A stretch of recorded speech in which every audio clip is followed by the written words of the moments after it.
I'd like to turn our attention to this morning's Fireside chat session. Dr. Laura Gilbert is the head of the AI for Government program at the Ellison Institute of Technology in Oxford, and she'll be joining me for this Fireside chat. As part of this role, Laura also works on secondment to the Tony Blair Institute, and in addition to that is on secondment to the Department of Science, Technology and Innovation as an expert advisor in AI. So Laura brings a lot of different perspectives, is active in a number of different areas right now, and really look forward, Laura, to having a discussion with you. So please do come up on stage. Okay.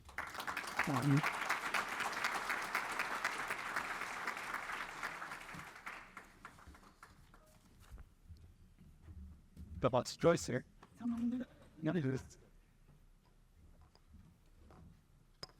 So Laura, again, thanks so much for joining us for this conversation. And I think maybe to put this all into context, I had an opportunity to meet with Laura in December on a visit to the UK, and the purpose of my stopping off in London actually to meet with Laura was Laura's role in the public sector and the nature of the work that she's leading there. And I had come to understand the initiative that you'd put in place in terms of an incubator for AI that supported Downing Street and the Cabinet in essence. And I was really curious as to what an incubator for AI would look like in the public sector. I'd never actually visited one. So I had my expectations in mind as I arrived at the door. And I can tell you, it was nothing like what I was expecting to see or engage with. It honestly felt like walking through a door in Silicon Valley.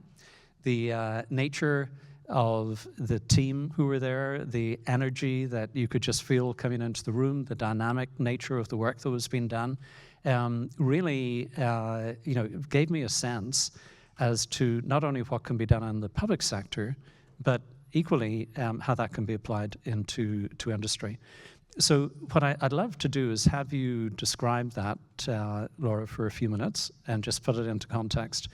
And to bring that back to the regulatory landscape, I'll take a few minutes to just overview from a vector perspective what we've been involved in over the last 12 to 24 months on regulation. But I think the theme in this conference is action. So I'd love then to work with you, Laura, to talk through how you've navigated and actually influenced regulation as you've moved forward and deployed AI within the public sector. Fair? Wonderful, sounds great. I love a bit of action. So I, until fairly recently, was working in 10 Downing Street as the first director of data science.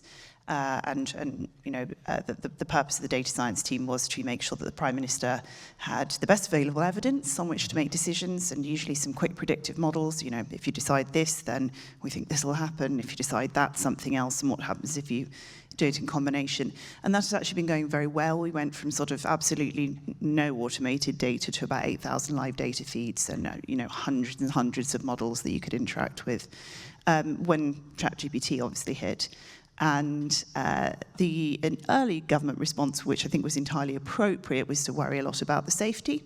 But once the Safety Institute, now the Security Institute, was set up and work had begun and we had a new resilience sort of plan and framework, we turned to what do we actually do with this technology? And of course, one of the greatest risks is just not doing anything at all. When you're trying to run a country with an increasingly aging population, with an increasing volume of population, with lots of competing needs and nothing like enough money, carrying on as we're going doesn't make any sense at all. And we know we can't fund the National Health Service indefinitely. So we needed to start getting on with the actual doing. And so I set up the incubator, and the point was to bring in real technologists into government. And the incubator is over 90% engineers, and almost all of them are from industry, and they have gone and they've built things before, and they know how to do it. So one of our first hires was from Microsoft, and he'd built quite a lot of the Microsoft Copilot. So we thought we're hiring the right people to come and do this. And it wasn't very difficult to attract people, actually, because it's such a great mission. We're really trying to make government more human using artificial intelligence, and people's interactions with government more satisfying and more efficient, and you really feel you're getting a better service. And for me, that's one of the real major benefits of AI. We need to use it to make sure that teachers can spend more time with the children they're supporting and to safeguard those children. We need to use it to make sure that your medical decisions are based on evidence and they're much faster and they're earlier on in the process, but also that you're spending more time with the nurses that can look after you and make you feel safe and take care of other aspects of your well-being. And in the government space, we use it to get the services to you more quickly, more accurately, and more effectively. And of course, you can go the other way. This kind of technology, I do think technology is broadly neutral. If we just let it run, there is a really good chance that advances in AI and tech in general will continue to exacerbate inequalities and will continue to make richer people more rich and marginalized people more marginalized. And for me, government stepping in and actively taking a role to use technology to, rehumanize and to make sure that people get a more equal service, a fairer service, reducing those inequalities. In the UK, for example, black women are 5.5 times more likely to die in childbirth still. Those are the kind of problems that we really want to solve with AI, and we're tackling at the moment. Great. Thank you, Laura. So maybe to step back a little, in terms of, we talk about regulation, but really it's a combination of policy, legislation, and regulation. And reflect a little on the last 2 to 3 years from an AI perspective, and starting here in Canada. So many of you within our community would know that back in 2022, we put a real lens on AI risk. And in fact, through that work and through a number of collaborative projects within our community, we were able to frame up our view, and with the support of our researchers, as to what the key risks were that were emerging relating to AI. And at that time, there was no legislation in place. In fact, there were no basic principles in place as to how to, for practice in adopting AI. So in 22, we did a lot of work on framing up the risks and understanding the near, medium, and long-term risks. And then in early 23, we focused in on developing a set of AI principles that could be used as a reference framework to guide organizations in terms of updating their own principles where they had them, or adopting what we had, and using that to inform conduct within the organization in terms of the deployment and use of AI. So you will remember in early 23, that actually was leveraged and taken through from a Canadian perspective. Other countries around the world were developing principles as well. And it was really encouraging to see the rapid adoption of those principles at that point in time to support the level of AI deployment that was happening. From there, we quickly moved into countries around the world looking critically at their policy, their legislation, and their regulation practices for AI. And no surprise, there was no consistent view or agreement as to how that could proceed. And it was really interesting in that in a normal cycle, when something new technology emerges, there's an extended period of time where those setting policy and legislation and regulation have an opportunity to catch up and understand what it is to the level where they can actually begin to introduce legislation.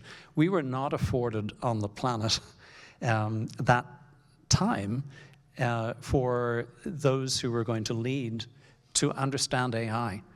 So we ended up in a situation where the researchers were connected directly. In fact, as institutes, we were at the table informing those setting policy, literally as they were trying to set it and learn the technology at that time. So there was a huge amount of collaboration. From a vector perspective, we were at the table with the OECD contributing to the topic. I know David Lee and a number of the team from the Schwartz-Reisman Institute also, right at our joined together as we contributed on that, and leveraging on the deep understanding that Jeff and Joshua and others had, and combining that with the expertise we have from a policy, legislation, and regulation perspective with SRI. So play that forward, and I'm going to use three particular moments in time. One was as the world rallied around existential risk, the Bletchley Park AI Summit, first of 3 summits now to date, took place. And it was, I think, a very powerful event where there was alignment as to what that existential risk was, what it entailed, a good debate about how near or far that was, and then a debate that began around, well, what risks are we dealing with today that are amplified by AI?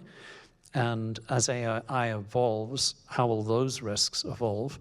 Even down to the question of, can AI actually itself be a tool to help mitigate those risks?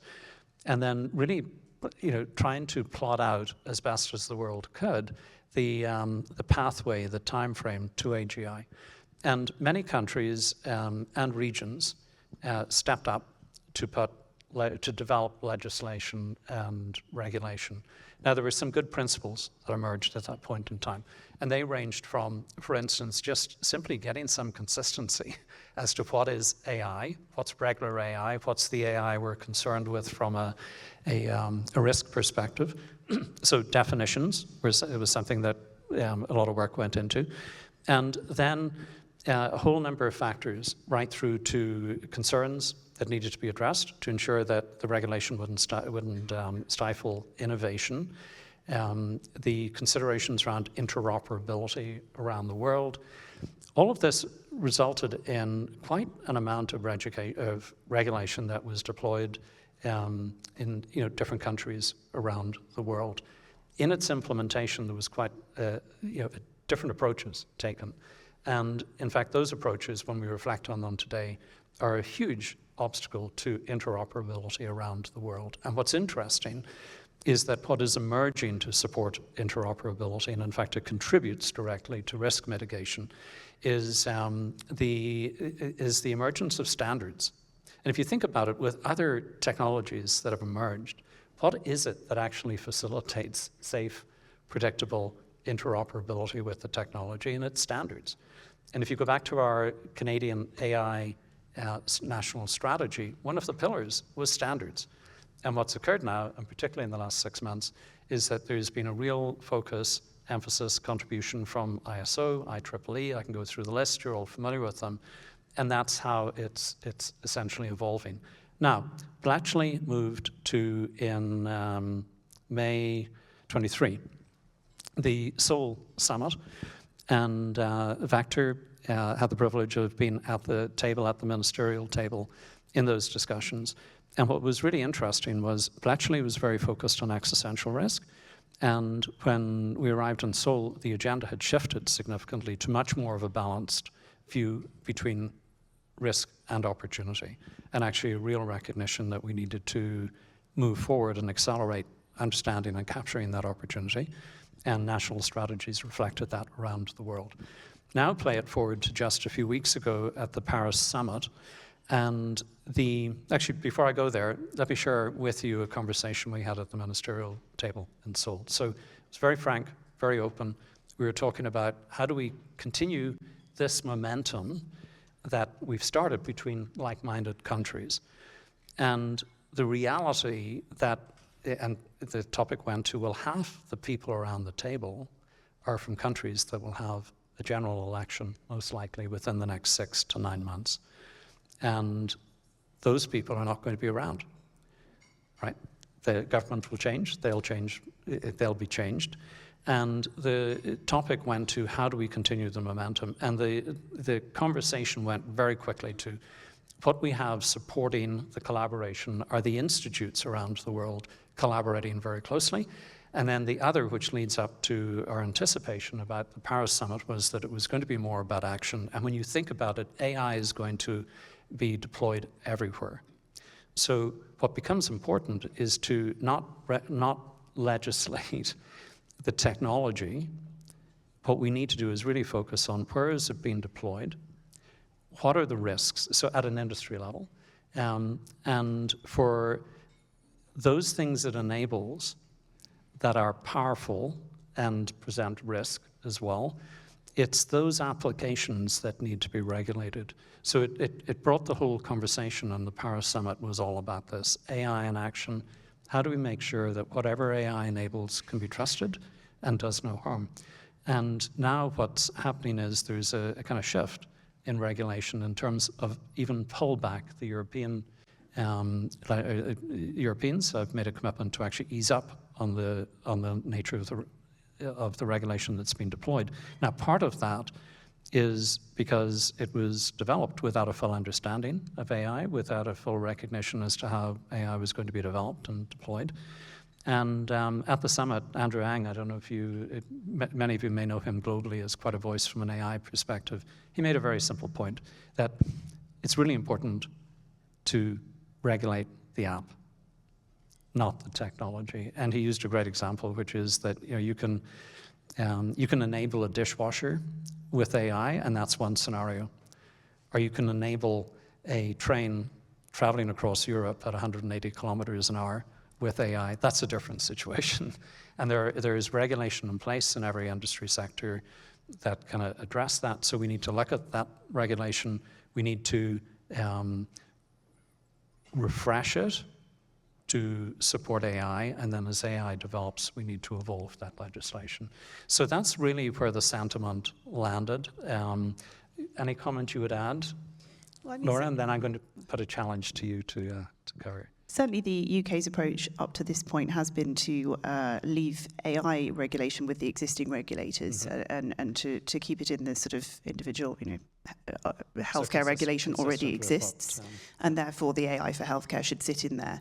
There are challenges with expertise, but that does still make sense to me as an approach, because it is the use case that really, really matters, I think. We did have a private members bill going yesterday from Lord Holmes in the House of Lords. He's a fantastic man, he's Paralympian, and he's very concerned about the impact of AI on humans, and as many people are, creative industry, people's experience of sort of living in the world. And he's looking for a much sort of, I suppose, tougher regulation stance that regulates AI more directly. And a lot of people feel quite strongly about that. What I observed reading his bill was that a lot of the use cases he puts forward, and it's very human-centric as a report, it talks about people's experiences with AI. A lot of the experiences he describes are actually people's experiences with technology much more broadly, which I think does leave us in a space where, again, we need to worry about the use cases. I also think the thing with regulation is, as you've observed, it's very difficult to do this right. You don't tend to have the people in the regulatory space who have deep expertise. We're not always very good at communicating them with them really effectively and really well, and explaining what the pros and cons are. So sort of transferring that information effectively is not something as a community we always do very, very well. We get a lot of people talking about the technology without framing it in a way that people can feel it and understand it, and that doesn't do us any favors. And getting this wrong is harmful. I was out in Thailand recently, and someone for the embassy said, well, 95% of new Thai businesses in the tech space are registered in Singapore because the regulations are favorable, so the tax is going to another country. That matters. If you get this wrong, you can impact your own country really negatively. So it's a very difficult area to get right. I think that drawing back and not rushing into it has been important. I think most jurisdictions have done that. And then, of course, you've got this really challenging sort of tech development and future uncertainty that we have. And we know, my favorite study ever is the TechNot study that asks policy experts to predict the future. And in their own areas of expertise, they predict the future about as well as monkeys throwing darts at the dartboard. So if you come to us technology experts and say what's going to happen next with AI, we will get it wrong. I will be wrong. Don't ask me what's coming next, because I will be wrong statistically, and really quite badly wrong the vast majority of the time. So in the regulation space, my other observation is any regulation that looks to protect us against something in the future in any sort of specificity means that we will set up regulation that is not flexible enough, that's not future-proof, and could actually put us at risk. So it's a very interesting area, and I think it's amazing that people are putting so much thought into it. But there are many, many pitfalls that we need to avoid. That's my main observation. Good, thank you. And yesterday we had our research community together, and many of the community are here with us today, and many of you participated in the research session yesterday, which, by the way, is interesting because it used to be that research occurred, and then over time, sometimes a few years, industry engaged and started to deploy it. Now, I would say that a lot of, and you can attest to this, a lot of what we were discussing about yesterday could actually be leveraged from research and deployed today. So that time frame has really, really shrunk. I think something actually, Laura, you and I were talking about recently is that it's almost worth looking at the landscape of AI regulation and breaking it down. And if you think of the stack, for want of a technical word to relate to, in terms of how regulation is being moved forward currently, you have at the top of the stack what I would call is different governments around the world. So governments are subject to geopolitical changes. So that's something to keep in mind at that level. And then at the most foundational level, there is the understanding of the technology which sits at the institute level. And really, in practice, as we were talking about, industry is the next layer where that gets deployed. And the dynamic that's occurring, and I think it's really important to understand, is that and I'll quote some of the conversations yesterday, I think the consensus from the day is that AI is still at its most nascent stage, albeit developing really quickly, and that for every discovery a researcher makes and advances AI with, it opens up a whole set of new questions which have got to be addressed from a research standpoint. So we have powerful technology, nascent, advancing at a very quick pace. I would say from the time I've spent with the research community over the last few years, their DNA includes trust and safety. I can't overemphasize that. And we had a summer school last year where we had 200 researchers from, Cameron, I think it was probably about 30 plus countries around the world who were at our facility for a full week. And their passion for getting this right from a trust and safety perspective was extraordinary. So I take great confidence in that, and yesterday in the session, that absolutely played through. I think on the industry layer, and again we were talking about this, if you look at the last year or two, it's been research talking to governments. Whereas industry, who are actually going to use it, who already have the guardrails for high impact and powerful technology, how do we make sure that industry engages to the table? So that's starting to happen. And I think we've got a huge advantage within our vector community because of our connection with the private sector and health and public sector as well, to really help advance that in the way that we do. My caution is at the political level, because if you look at the geopolitical environment right now, the uncertainty, the disruption that's taking place, and you look back to the Paris summit, some of the decisions, some of the stances that have been taken or positions that have been taken have probably been more influenced by geopolitics than the core of what we need to focus on and the advancement of it between research and industry and supporting government on the regulatory side. So I would, I've heard a lot of people say that at the Paris summit, they were a little confused as to what the level of commitment is to making sure we get it right from a regulatory perspective. I would say from all of our engagement with industry and research, we're in good hands. The right work has been done. It's been advanced at a really good pace, and we need to keep our focus there. to move forward. And whatever geopolitical disruption is occurring or may occur, I think that bond collaboration between research and industry to get it right and inform governments on how to get the legislation and the policy and the regulation right is, there's great momentum in that regard. So, Laura, I'd love to get really practical for a moment here. So you've deployed AI in the public sector. I think everybody's expectation is in terms of compliance, no better place to understand as to how it can be done in a way that's going to be compliant with intentions and current practices from a regulatory perspective. Could you take a few minutes just to share with us your mindset as to how you achieved and navigated that compliance as you deployed AI within the public sector? Yes, certainly. And an awful lot of this in the regulation space as well, I think, it's a matter of competence, isn't it? Mm-hmm.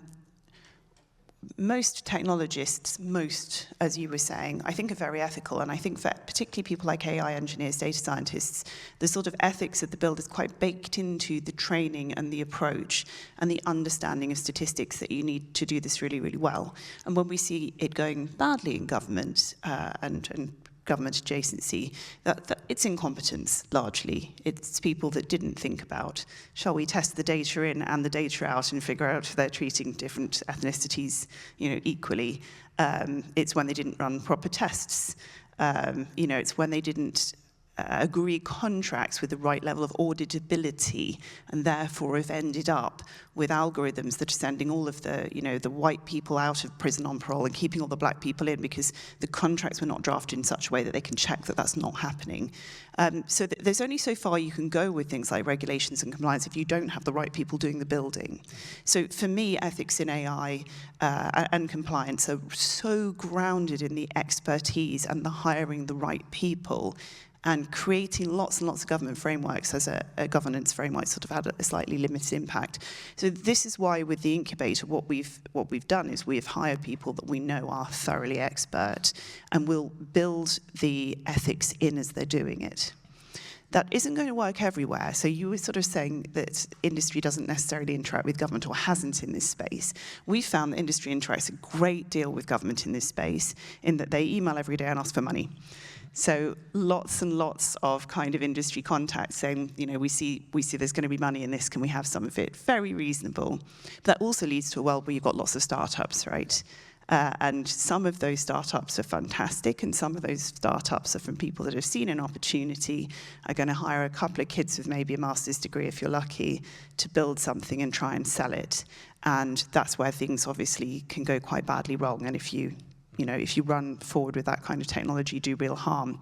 So, the things that if I was, on the regulation side or the governance side, the things that I would really look to regulate and have more controls over would be the training and the qualifications of the people that we kind of allow and enable to build this kind of technology where it impacts people.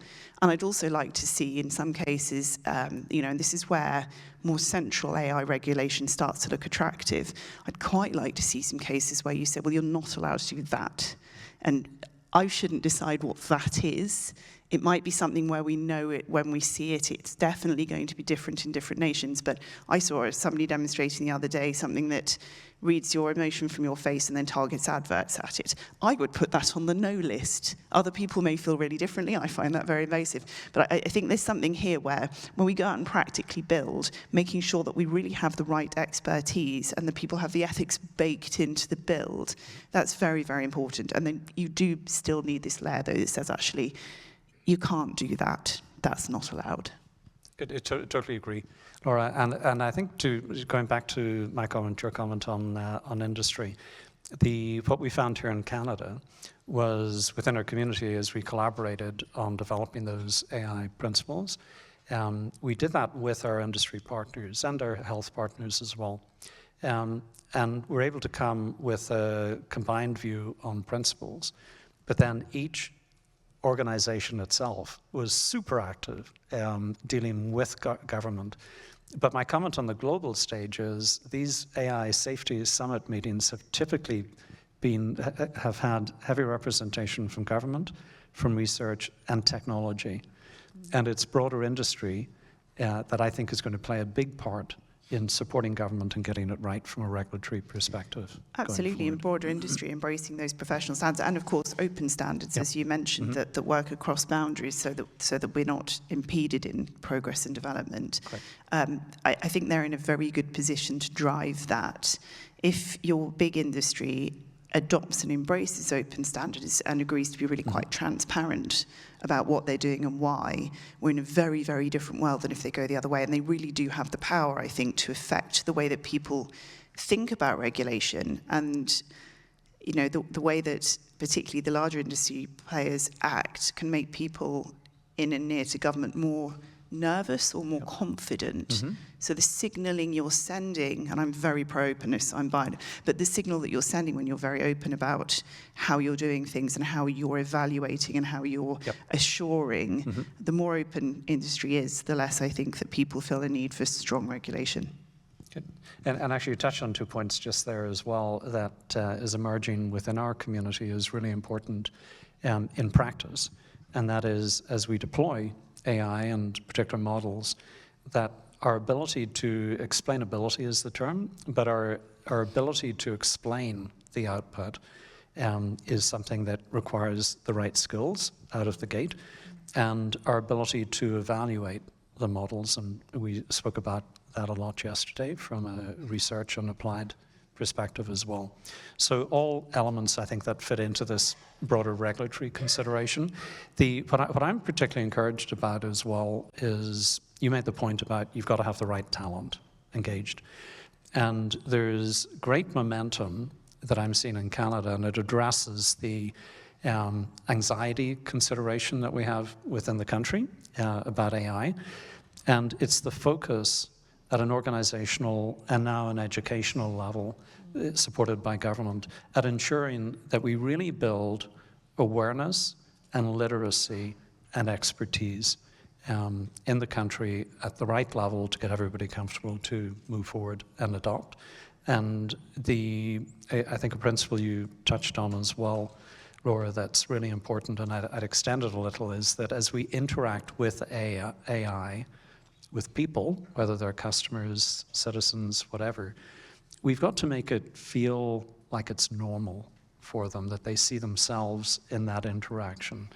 And it's something that actually at one of our sessions we explored at quite some length as another important factor. So our intention was to try and be practical in this discussion, not get into a technical discussion, which we could probably spend a few days on in terms of policy and legislation and regulation. So I hope you found it valuable. We do have we're capturing all of the questions that are coming in, and we'll be following up on those as well.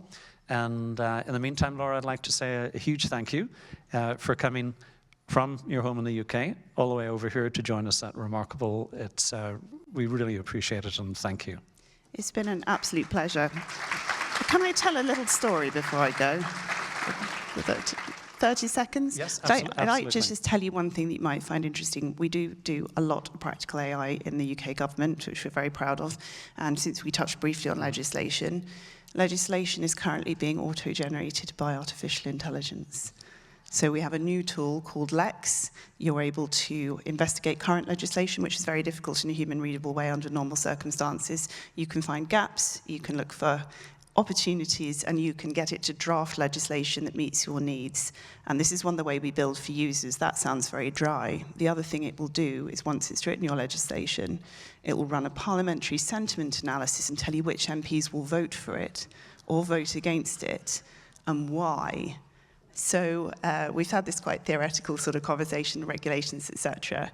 But we are going pretty meta at this point, and I do actually see a future where things like standards, etc., could be, you know, almost AI regulated as well. They'll help you to apply the standards. So I'd love to see that. That's my tidbit for the day. And to complement that, one of the research sessions yesterday was, when you think about compliance with that regulation, was focused on how AI models can evaluate themselves, and actually AI agents can evaluate themselves in terms of compliance with regulation. I'm a big fan. I think this is a really good way to go. Exactly. So all to say, it's moving at quite a pace. Again, thank you. Enjoy the day. And Laura, thank you so much.